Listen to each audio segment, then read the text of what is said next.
still have to cover funeral prayer. Very easy.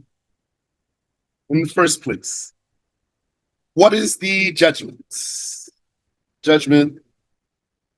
Judgment to funeral prayer that it is communal obligation. Unless you're the only person who knows about the dead. If you're the only one who knows about the dead, then it's a personal obligation on you to take care of this dead Muslim. What do you mean? Take care of dead Muslim means four things, and also that has a name. So funeral. I'm gonna call this funeral prayer, and then so what's that called? Salat al jinaza.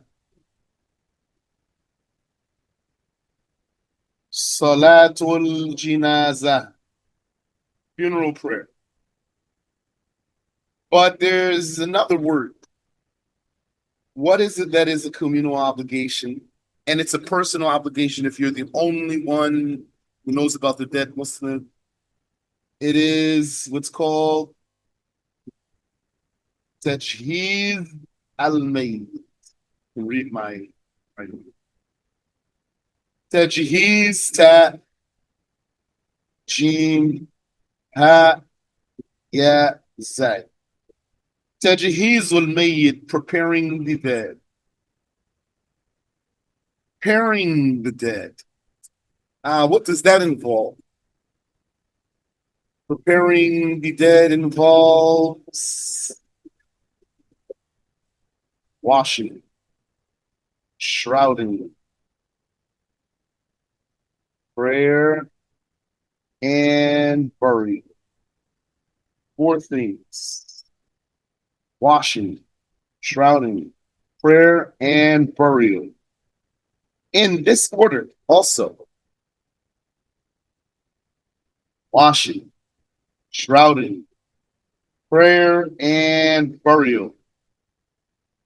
And I'll say now to you, if you have not yet had the opportunity to help take care of a dead Muslim, then when you get the opportunity, don't turn it down. Because this is something that needs hands-on experience, not just hear lesson. Because if you haven't done this before and you've heard the lesson before, then when you do it for the first time, it might be like you never heard a lesson. So washing, shrouding, prayer, and burial. Mashallah. In that order, okay. For anyone who dies, not for anyone. There's different cases for people. What are the cases of the people here? Cases are that might be dealing with here a martyr of the battlefield. Battlefield martyr. Or you might be dealing with here a stillborn. Born dead. Or you might be dealing with here a Kafir citizen. A Kafir citizen. Or you might be dealing with here a Muslim, meaning not a martyr, not a stillborn, not a Kafir citizen. You might even be dealing with an apostate. So then, let's take a look here. If it's a martyr of the battlefield, then don't have to wash. And for shrouding, you're going to shroud him in his own battlefield clothing, if it's enough. But you don't have to bring new sheets and wrap him like that. And even if his battlefield clothing has blood on it,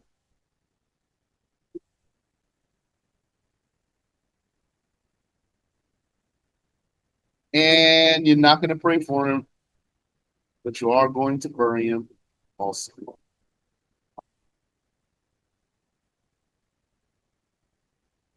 What about the stillborn? This stillborn is one who was born dead.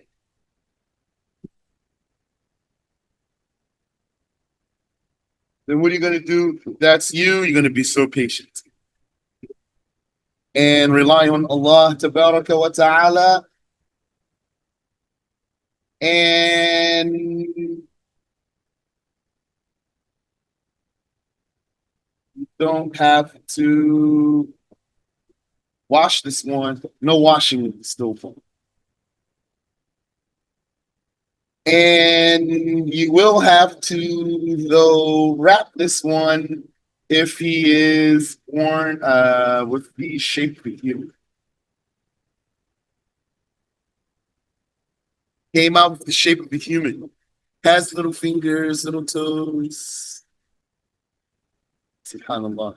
This is so amazing when you look at the newborn baby. He looks, yes, little fingers, little nails, just a little human being.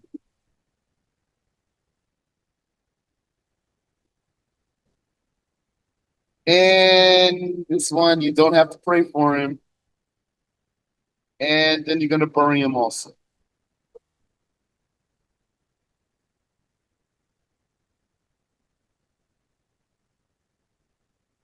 What about the kafir citizen? This kafir citizen, Dhimmi, had there been a caliphate. And then there was kafir citizen in this caliphate.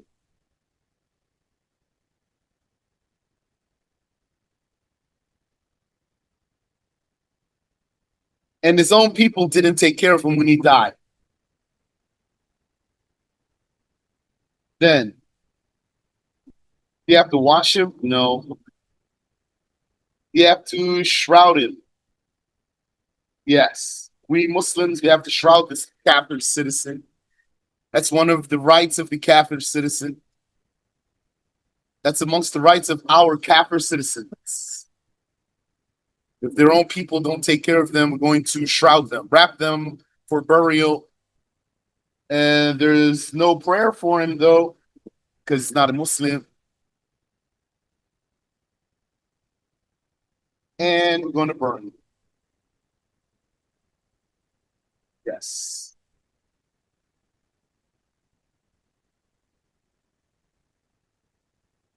And a Muslim, regular Muslim, means here, not a martyr. And he was born alive. He's not a kafir. And he was born alive and he did not die as a martyr. That's what's meant here. Then, do we have to wash him? Yes. He is washed. And do we have to shroud him? Yeah, we do. Do we have to pray for him? Yes, we do. And do we have to bury him? Certainly we do.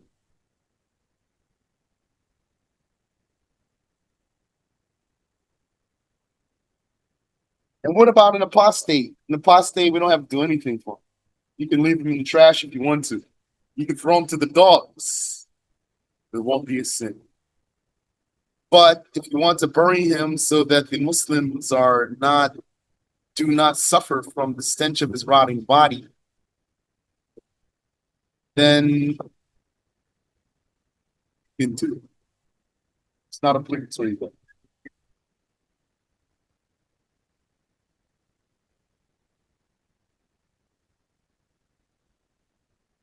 And also some kafir who is not one of our citizens, then we're not obligated to do anything for him. And there is a case that's close to the stillborn. If a woman had a miscarriage and what she delivered was a blood clot or a flesh clump, then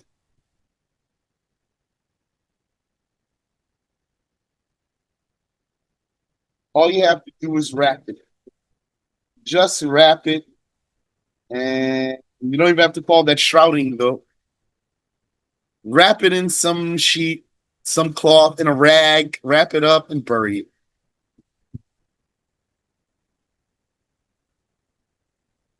Also, what you're gonna do with the placenta, the afterbirth, bury it. That's sunnah.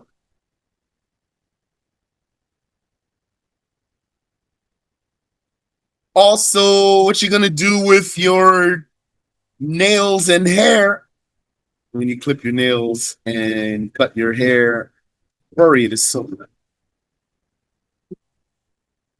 Or you probably just throw it in the trash or flush it down the toilet, but it's sunnah to bury it.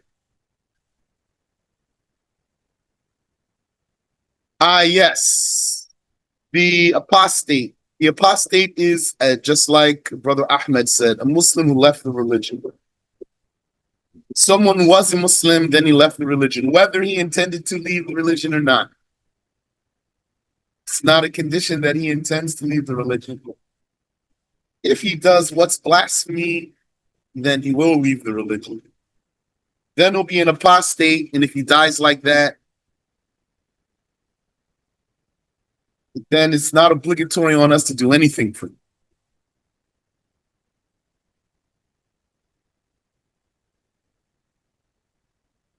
Okay, so now we see.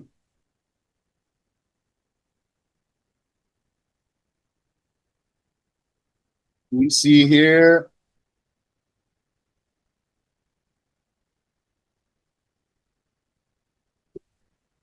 cases of not washed nor prayed for. Martyr is not washed or prayed for. Stillborn is not washed or prayed for. Captive citizen is not washed or prayed for. Apostate gets nothing. No, I mean, it's not obligatory. Okay. Let's focus then on these four. Let's say you have just regular Muslim. And his or her case is that must be washed, shrouded, prayed for, and buried.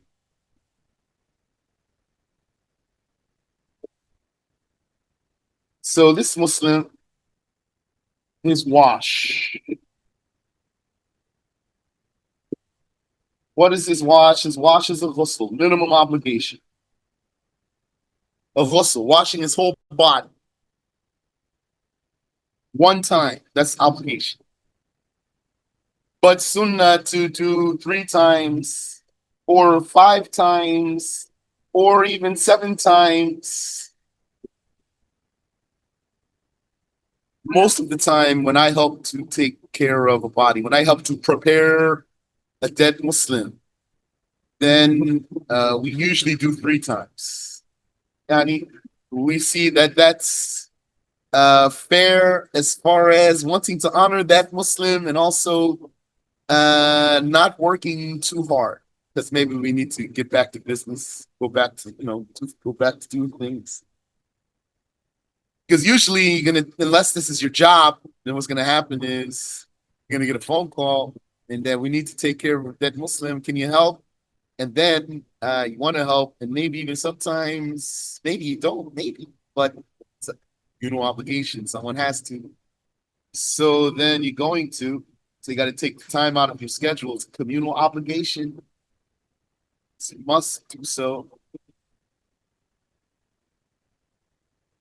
So then you're gonna go there, and yeah, I don't think ever we only watched the Muslim one time.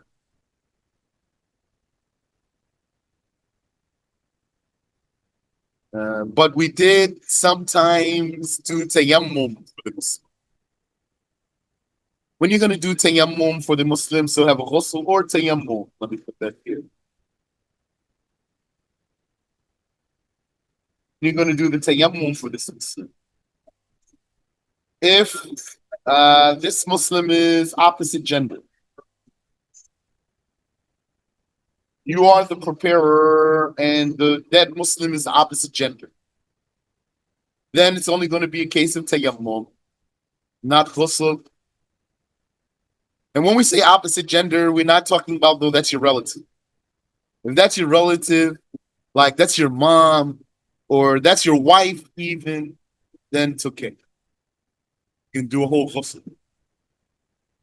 Or that's your brother, that's your father, that's your husband, then it's okay. You can do full ghusl.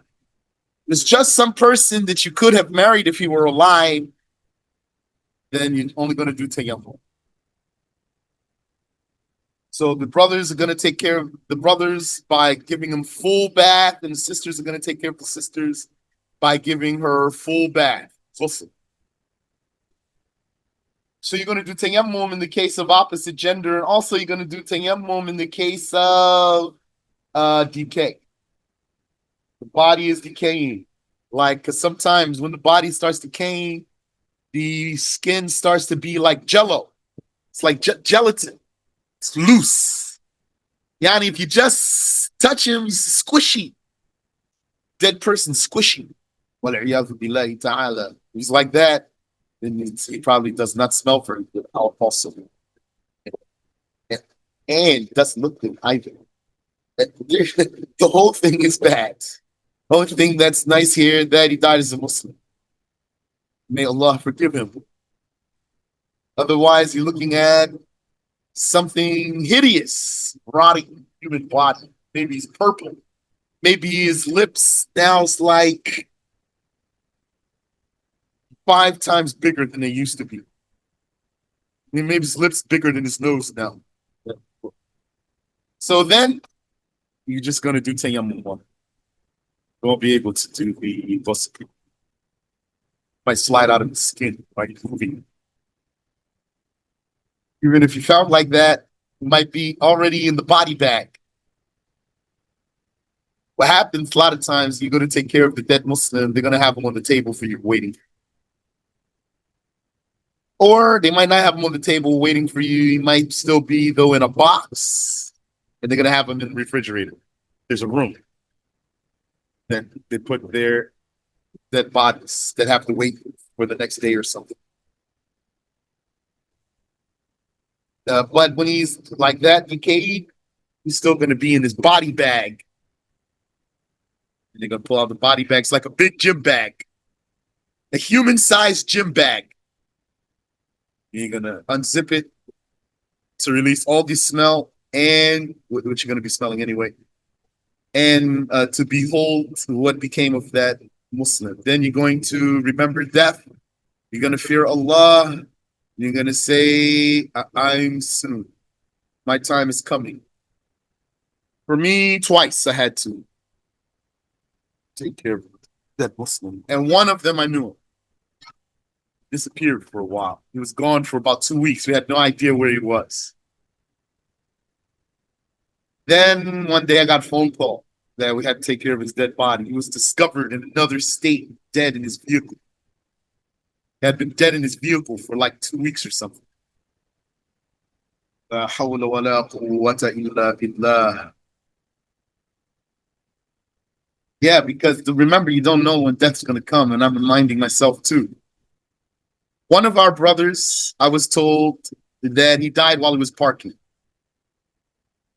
So Yanni's trying to pull his car in. You know, when you're parking, you're backing up and just trying to squeeze your car in. Didn't finish getting his car in. He died. SubhanAllah. SubhanAllah. Okay. So you're going to give him a ghusl. And this ghusl is going to be after you remove the najasa from his body. Where's that najasa going to be? Could be anywhere. Let's say it's not extreme case of decay. Yani, we're not talking here about extreme case of decay. That's just a case that happens sometimes. Most of the times you're not dealing with that. So this ghusl, you're going to clean the najasa off his body first. So that's going to be any wounds that he has. Maybe he got shot. We took care of dead Muslims. They have bullet holes in their bodies. See where the bullets went inside. And also maybe the kuffar did autopsy on him, those unjust people. So to do the autopsy means what they did, they took a big pair of scissors or something, cut his chest open his chest, pull his internal organs out. And then when they're done with him, they put all his organs inside of a bag, put it back in his chest, close his chest, and then in a very sloppy way, they take a sturdy string, not just a regular string for clothing, something thicker, and then they just stitch his chest closed. And you can see his chest is closed and his collarbone too. It's like a Y. That whole cut's like a Y. So it might be leaking. So you're going to remove the najasa from his body. And also, where's najasa? Yani his private parts. If his body is still loose, still, yani his joints can still bend. It's not stiff yet. It's called rigor mortis. Rigor mortis, when he's stiff. When his body's still bendable, it's the best time to do a ghusl for him. It's going to be easiest. So he can get everywhere, get in his armpits, and he can get everywhere. He's not stiff yet. Then what you're going to do, you might need help also. So there might be, let's say, 3 of you or 2 of you, but 3 is a good number, and it's not sunnah to have more people than what's needed. And it's not sunnah to needlessly look at the dead person. So what you're going to do here with this Muslim, he can still bend. You're going to, of course, make sure the awrah is covered. The awrah is going to stay covered the whole time. You're going to have a towel, for example, take a towel, put a towel, a sheet too. But make sure it's something that when the water touches it does not become see-through. So sheet might become like that. But a towel won't become like that. So just put a towel over him or her. And then you can pour the water over that towel. That's going to be valid because it's going to get right through to the body without uncovering the awrah. And the whole time, no matter what you are doing, you're going to be playing, keep the awrah covered. Roll him this way. Pull that towel that way. Roll him this way. Hey, pull the towel that way. Watch out. That towel's about to slip right there. Keeping the awrah covered the whole time. And what you're going to do with this one, his body is bendable. Somebody's going to push his back up. Like he's sitting up. And you're going to push his knees up to his chest. So see now he's bent. Push his back up. And push his knees up, and then push on his stomach, press on his stomach, all around. The upper part of his stomach, the sides of his stomach, bottom of his stomach. And then, inshallah, all the najasa in his bladder and in his intestines are going to come out. Then you will experience the urine and feces of a dead person. And it might be a lot, too. Sometimes it's a lot. And you'd be surprised it's not finished yet. As if you passed away with a full bladder. Didn't get a chance to go to the bathroom yet. That part right there, you're going to have to be patient there. Make sure it's all out. Get it all out. Take your time. Push until you think it's done. Okay. Now, looks like he's done. We're going to lay him back down. Relax. Put him back down. But we still need to clean between his legs, clean his private parts. Now, usually when I am helping Muslims take care of a dead Muslim, then I leave that to the family. I just show them what to do. So I'll say to them, now we reach the point where we need to clean his private parts. And so I'll leave that to you, the family. And then they say, okay. And I'll show them what to do. What you're going to do, you're going to, for example, take a rag, make sure it's very saturated, very wet. And then You're gonna be reaching under that towel without exposing the aura and getting in between his legs. You might even have to literally grab one of his butt cheeks so you can put your hand in there so that you can get the stuff out of there. Gonna take care of him. What would you do for a baby? Now you're gonna do it for a grown dead person. You're gonna get all that stuff out of there for a baby, right? You're not gonna leave it there. You're gonna do that for that dead Muslim too.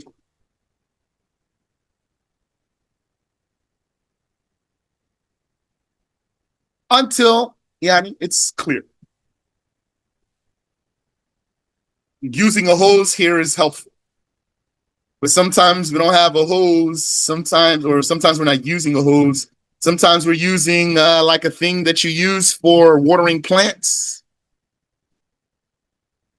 So it just has a handle and it has a snout. Sometimes we're using that. Or even just a bucket. So you're going to clean away all that najasa and give him a ghusl. And give him wudu too. It's sunnah, not obligatory. So that's the wash. Shroud. For the shroud, you're going to shroud that Muslim in 3 wraps that engulf his whole body. Yani, what you're going to do with that Muslim, you're going to put his legs together, for example.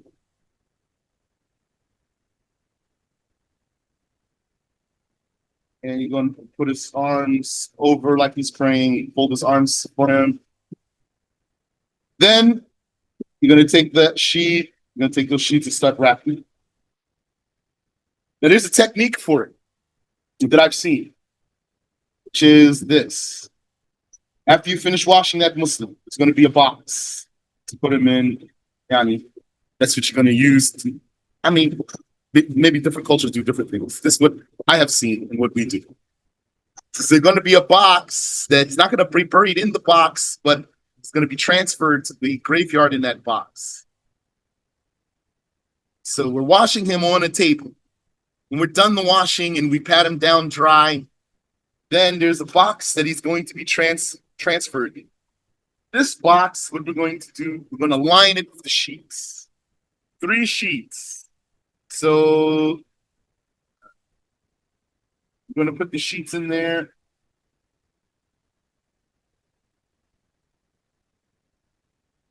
I'm going to line this box with the sheets inside there. Yani, there's the box.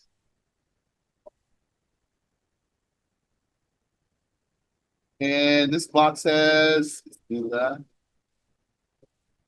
the box. It has in it sheets.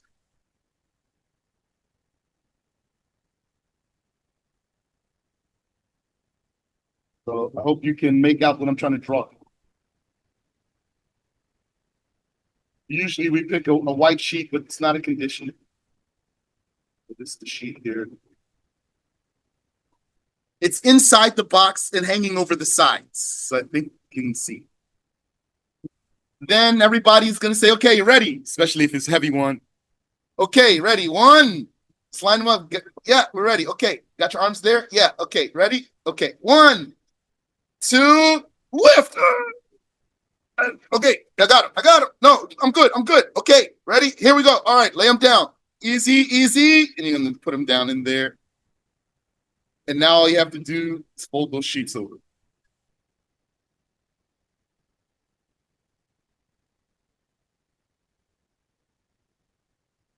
Three shrouds from his own money, unless he left a will not to be buried in 3. Then you'll bury him in 1. That's the shroud. And burial.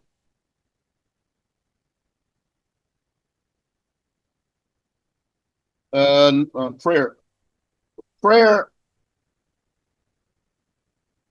So washing is 1. Shrouding is 2. Prayer is 3. Very easy. The entire prayer is done from a standing position.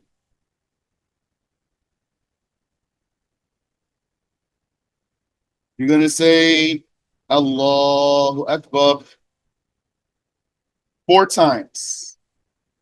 1 time with the intention to pray the communally obligatory funeral prayer for such and such, for so and so. Going to intend the dead person in your intention. Then going to recite Al-Fatiha.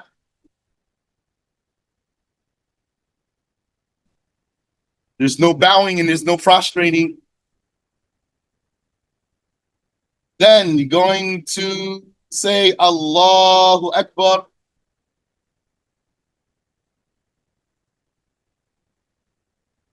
Then you're going to make salat on the Prophet sallallahu alaihi wasallam. Allahumma salli ala Muhammad. Then you're going to say again, Allahu Akbar.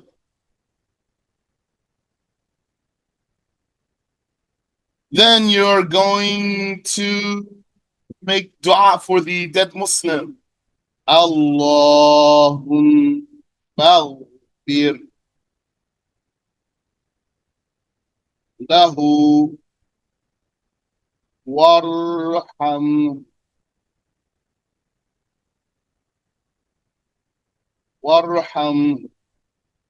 Allahumma ighfir lahu Allahumma ighfir lahu warham. If it's female, you say Allahumma ighfir laha warhamha. And even if it's a baby, as long as this Muslim was born alive, it's the same procedure. How many takbirs so far? 1, 2, 3. Then you have one more. Allahu Akbar. That's 4. And then you're going to end your prayer with Assalamu alaikum. Your prayer is done. Very easy, all from the standing position.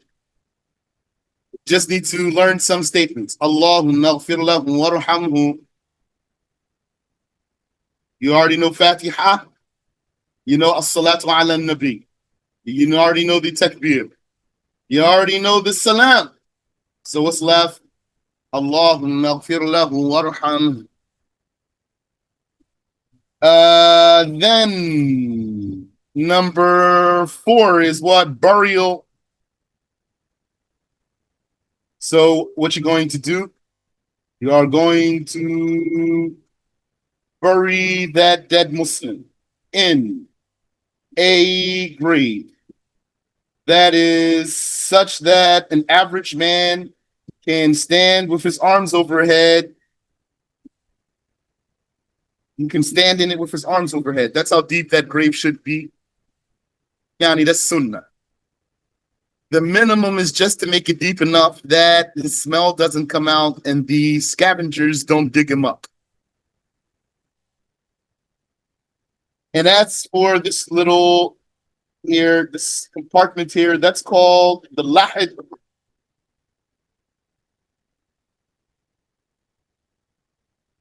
That's where you're going to slide the dead person in there. You're going to put that in the wall of the grave, in whichever side is the side of the Qibla for the grave.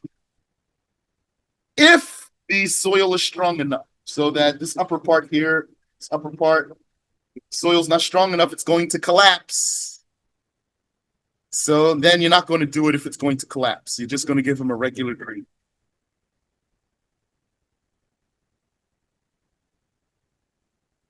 Then you put him in there.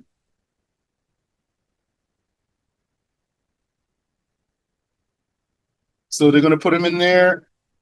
How? So it's in this grave. This is the grave. We're looking down into his grave here. So let's say Qibla is this way. So then you have to make him face the Qibla on his right side or his left side, but he must face the Qibla, and it's sunnah to be on his right side. If you bury him not towards the Qibla, then you must exhume him and fix him if he's not decaying already. You know, we have Qibla issue in the United States. So when some people are going to bury him in the wrong direction, if there's nothing I can do to stop it, then I absolve myself from it. I say, I have nothing to do here. I'll talk to the people, say, nah, got to turn like this. We got to fix it this way. No, we can't do it that way. No, we cannot accept. I don't accept. He must be faced towards the Qibla. I'm going to say they might not even be Muslims, just their cemetery. They say, we bury all the Muslims here this way. And we just can't do it. There's nothing we can do. Then I'm going to say, there's nothing I can do. That's me personally. So what you're going to do, you're going to put a rock for him. There's a rock. So that you can use that like a pillow for his head. So that his head doesn't just lean down. So to stabilize his head like a pillow, and you're gonna lean him, have him on his side. So his arms gonna be wrapped up, for example. Inside though, he's inside wrapped up there on his side. And bend his knees. And he's all wrapped up in here. Bend his knees. Why? So that he doesn't roll over on his face.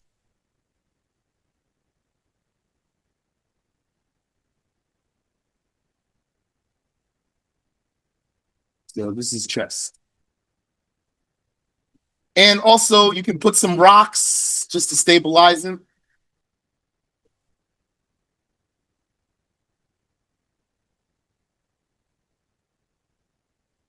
And then what you're going to do,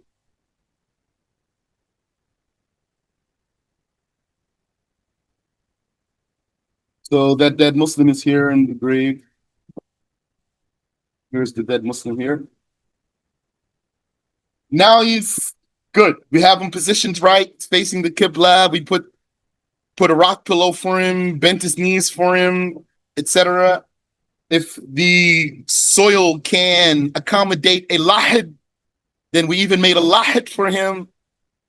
Sometimes you can't make a lahid because there's a grave right next to the one you're digging. You're going to dig into the next grave. So let's say here, if there's no lahid, so what you're going to do now, it's time to bury him, fill it back in. You're not going to throw the dirt right on top of him, so you're going to get a board, put it over him. How that board's going to stay there, maybe you can wedge that board into the soil on the sides and it'll be stable.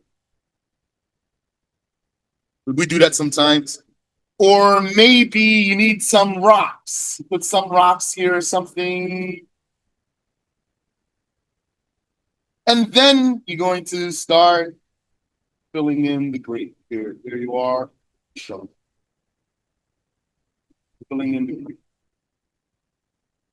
And it is sunnah to leave a mound. Then, and that's your obligations fulfilled. Then you're going to